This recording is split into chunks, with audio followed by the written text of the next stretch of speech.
ഹരി ഓം.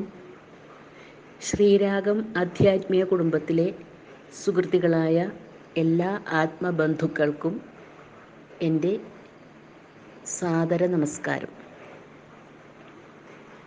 ഇന്നത്തെ പുരാണ കഥാമൃതത്തിൽ ശനിയെ ജയിച്ച കഥയാണ് പറയുന്നത്. ശനിദശ എന്ന് കേൾക്കുമ്പോൾ എല്ലാവരുടെയും മനസ്സിൽ ഭയത്തിൻ്റെ ഒരു നിഴൽ കടന്നുകൂടും. ശനിയെ ദുർദശയായാണ് എല്ലാവരും കണക്കാക്കുന്നത്.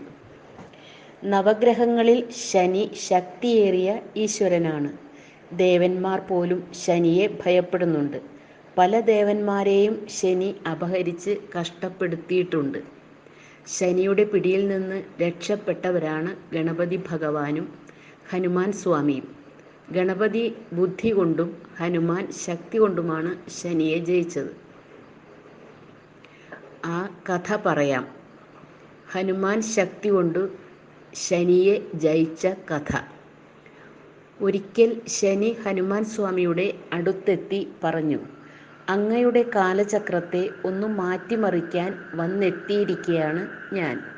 എന്തു പറയുന്നു? ഹനുമാൻ ഉപദേശിച്ചു, എൻ്റെ സമയത്തെ മാറ്റാൻ വന്നിട്ട് സ്വന്തം സമയം തകിടം മറിയാതെ സൂക്ഷിച്ചാൽ നന്ന്. ശനി കോപാകുലനായി ഹനുമാനെ പിടികൂടാൻ ശ്രമിച്ചു. ഹനുമാൻ സ്വയം വളർന്ന് ശനിയുടെ കുടുമയിൽ പിടിച്ച് വായുവിൽ തൂക്കിയാട്ടി. കൊടുങ്കാറ്റിൽപ്പെട്ട് ഉലയുന്ന ആലില പോലെ ശനീശ്വരൻ കാറ്റിൽ കിടന്നാടി. ഒടുവിൽ രക്ഷിക്കണേ എന്നായി.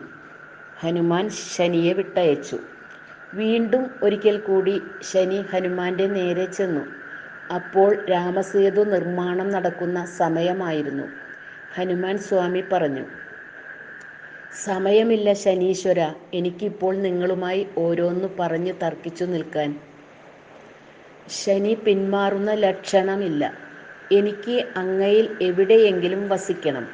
വസിച്ചേ പറ്റൂ. അതിനായി അനുവദിക്കണം.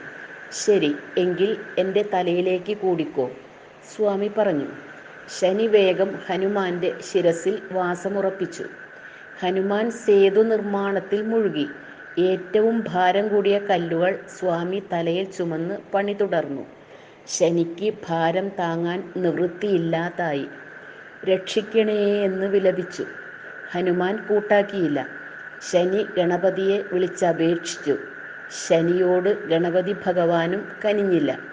ഹനുമാന് മനസ്സലിഞ്ഞു. മേലിൽ എന്നെയും ഗണപതിയെയും ഞങ്ങളുടെ ഭക്തജനത്തെയും ഉപദ്രവിക്കരുത്. ശനി സമ്മതിച്ചു. ഗണപതി ഹനുമാൻ സ്വാമി ഭക്തരെ ശനി ഉപദ്രവിക്കില്ലെന്നാണ് പരക്കെ വിശ്വാസം. ശനിദോഷ പരിഹാരാർത്ഥം ഹനുമാന് വെണ്ണയും കദളിപ്പഴവും അവിലും നിവേദിക്കുന്നത് ഫലം കാണും, തീർച്ചയാണ്. ഹരേ കൃഷ്ണ.